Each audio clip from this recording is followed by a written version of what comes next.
Hello, नमस्कार दोस्तों। जय भीम, नमो बुद्धाय। आज हम बात करेंगे कि महामानव कारुणिक तथागत बुद्ध ने जो अपने उपदेशों के माध्यम से लोगों को संदेश दिए वो क्या थे और वो कितने महत्वपूर्ण थे कि जिनके बिना विज्ञान और वैज्ञानिक दोनों की कल्पनाएं भी करना असंभव है। उन्हीं को जानते हैं। उनके बारे में भाषा वैज्ञानिक डॉक्टर राजेंद्र प्रसाद जी ने क्या कहा है। ये वीडियो मैं सिर्फ और सिर्फ जानकारी के पर्पस से बना रहा हूँ। इसका किसी भी धर्म, जाति, पंथ, मजहब या किसी की भी राजनीतिक दृष्टिकोण से इसका कोई लेना देना नहीं है। तो अब हम जानते हैं कि महामानव के द्वारा दिया गया वो कौन सी संदेश या उपदेश था। तो महामानव तथागत बुद्ध के द्वारा बताया गया सिद्धांत, जिसे लॉ ऑफ नेचर या प्रकृति का नियम या फिर समुत्पाद का नियम या फिर जिसे हम कार्यकारिणी सिद्धांत भी कहते हैं, मतलब बिना किसी कारण के कोई भी कार्य नहीं उत्पन्न हो सकता, अर्थात हर कार्य के पीछे कोई न कोई कारण अवश्य होता है। और तथागत के इसी कार्यकारिणी सिद्धांत के कारण उन्हें विश्व का सबसे पहला वैज्ञानिक या आधुनिक वैज्ञानिकों का जनक माना जाता है। तथागत बुद्ध की जो कोर फिलॉसफी है वह तथागत बुद्ध के इसी सिद्धांत के ऊपर, अर्थात कार्यकारिणी सिद्धांत के ऊपर आधारित है। या फिर हम ये कह सकते हैं कि वो कार्यकारिणी सिद्धांत बौद्ध मार्ग का केंद्रीय सिद्धांत है। और तथागत बुद्ध वैज्ञानिकों के भी वैज्ञानिक हैं, क्योंकि तथागत बुद्ध का यही सिद्धांत विज्ञान की धुरी बना हुआ है। क्योंकि सारा का सारा विज्ञान इसी तथागत बुद्ध के कार्यकारिणी सिद्धांत पर आधारित है या निर्भर है। आज के हम सभी लोगों की सोच के परे है कि आज से 2600 ईसा पूर्व कोई इतनी महत्वपूर्ण सिद्धांत के बारे में इतनी महत्वपूर्ण परिकल्पना कैसे कर सकता है और उस परिकल्पना को हकीकत में कैसे बदला। यह कार्यकारिणी सिद्धांत की परिकल्पना आज की खोजों से कई गुना महत्वपूर्ण है।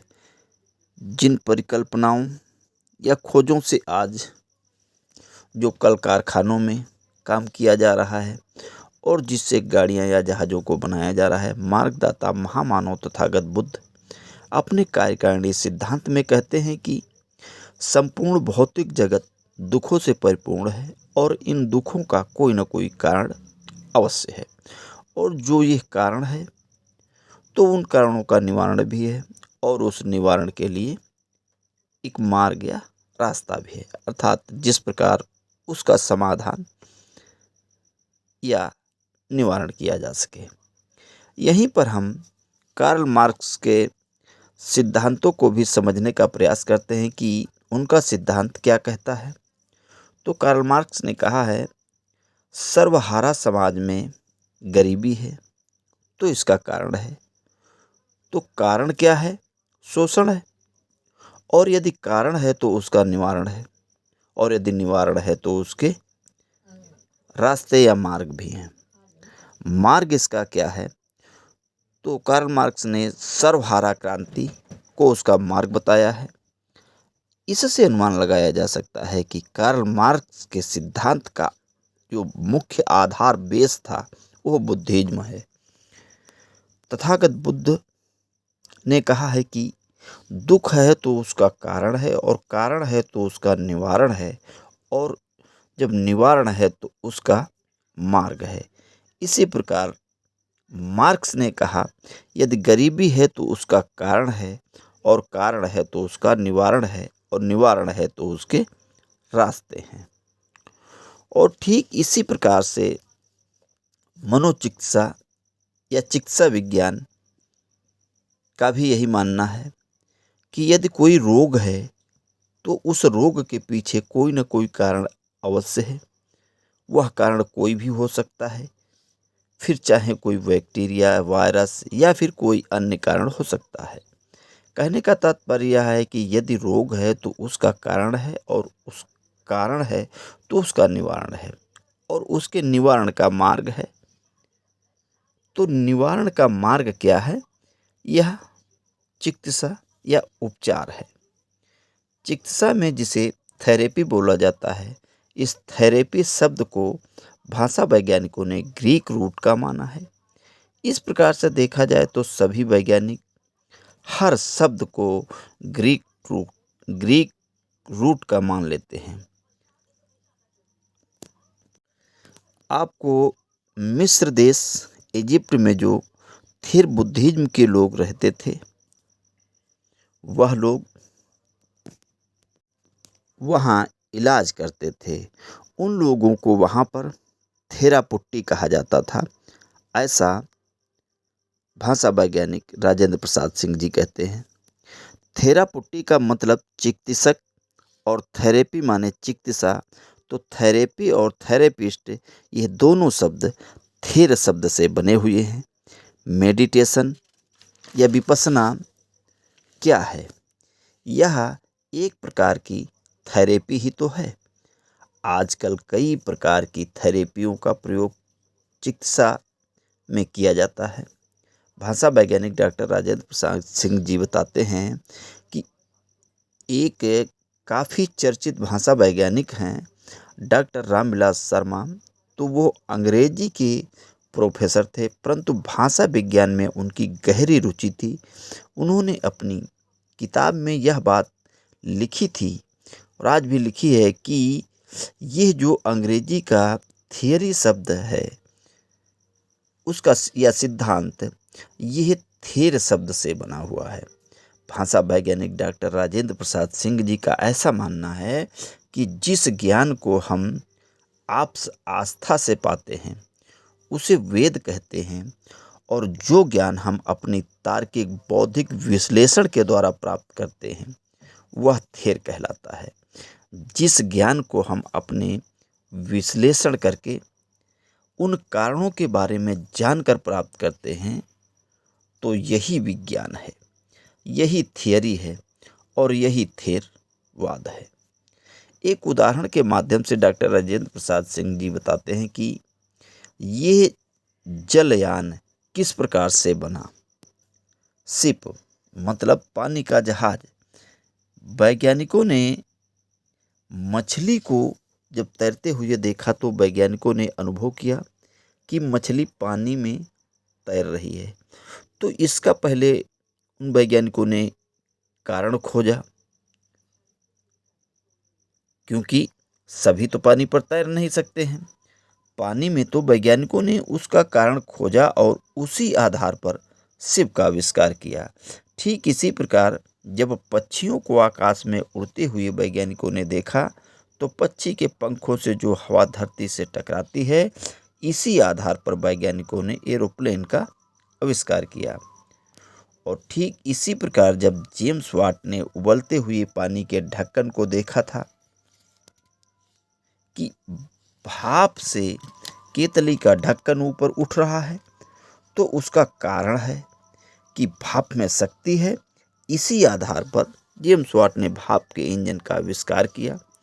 इसी प्रकार डॉक्टर राजेंद्र प्रसाद जी का यह भी मानना है कि यह कार्यकारिणी सिद्धांत विज्ञान की एक धुरी है, और विज्ञान की देन का श्रेय महामानव तथागत कारुणिक बुद्ध को ही जाता है। इसीलिए मार्गदाता तथागत बुद्ध वैज्ञानिकों के वैज्ञानिक हैं। डॉक्टर राजेंद्र प्रसाद जी आगे बताते हैं कि आधुनिक 16वीं सदी में पहली बार बेकन यूरोप में तथागत बुद्ध के इस कार्यकारिणी सिद्धांत को लेकर के गए, और वहाँ बताया कि बिना कारण के कोई कार्य उत्पन्न नहीं होता है, और बताया कि पहले हर एक चीज का कारण खोजिए और फिर उसका विश्लेषण करिए। वेकन ने यूरोप में जब 16वीं सदी में मार्गदाता बुद्ध के इस कार्यकारिणी सिद्धांत को प्रचारित और प्रसारित किया, तब जाके यूरोप में न्यूटन, केपला और गैलीलियो जैसे वैज्ञानिक बन सके। इसका मतलब मार्गदाता तथागत बुद्ध का यह कार्यकारिणी सिद्धांत यूरोप में नहीं पहुंचा होता तो न्यूटन, केपला और गैलीलियो जैसे वैज्ञानिक नहीं हुए होते। तथागत बुद्ध के इसी कार्यकारिणी सिद्धांत की देन है कि 16वीं शताब्दी के बाद यूरोप में औद्योगिक और वैज्ञानिक क्रांति हुई, और इस सिद्धांत ने यूरोप के इतिहास में भी एक नई क्रांति ला दी, क्योंकि इससे पहले सभी इतिहासकार तकियानुसी या फिर कहें ट्रेडिशनल लेखन का कार्य किया करते थे। वेकन ने जब 16वीं सदी में इस वैज्ञानिक अर्थात कार्यकारिणी सिद्धांत को पहुंचा दिया, तभी से इतिहास लेखन में यूरोप में क्रांति आई। 17वीं सदी के पूर्व सभी इतिहासकार कोई धार्मिक या ईश्वरीय दैवीय कारण खोजा करते थे, ना कि उस घटना के पीछे के कारणों को। आगे डॉक्टर राजेंद्र प्रसाद सिंह जी कहते हैं कि बुद्धिज्म के बहुत सारे शब्द इस पूरी दुनिया में प्रचलित हैं, परंतु यहाँ के लोगों को उसकी जानकारी नहीं है। आज जिसे हम लोग हिंदी में ध्यान कहते हैं, उसे पाली में ध्यान कहा जाता था। इसी पाली के ध्यान शब्द को संस्कृत के आचार्यों ने परिमार्जित कर ध्यान बनाया, और यही बुद्धिज्म का ध्यान जब चीन या चाइना में पहुंचता है तो वहां पर चान हुआ, और यह चान ध्यान शब्द का ही एक परिवर्तित रूप है। तथागत बुद्ध का ध्यान सिद्धांत जब चीन पहुंचा तो वहां चान हुआ, और चाइना में एक चान संप्रदाय है, और तथागत बुद्ध का यह ध्यान सिद्धांत जब कोरिया पहुंचा तो वहां पर शारजान हुआ, और बुद्ध का यही ध्यान सिद्धांत जब वियतनाम में पहुंचता है तो वहां पर थेन होता है, और बुद्ध का यह ध्यान सिद्धांत जब जापान पहुंचा तो वहां जैन हुआ, और जापान में आज भी जैन संप्रदाय जीवित है। आज बस इतना ही। धन्यवाद।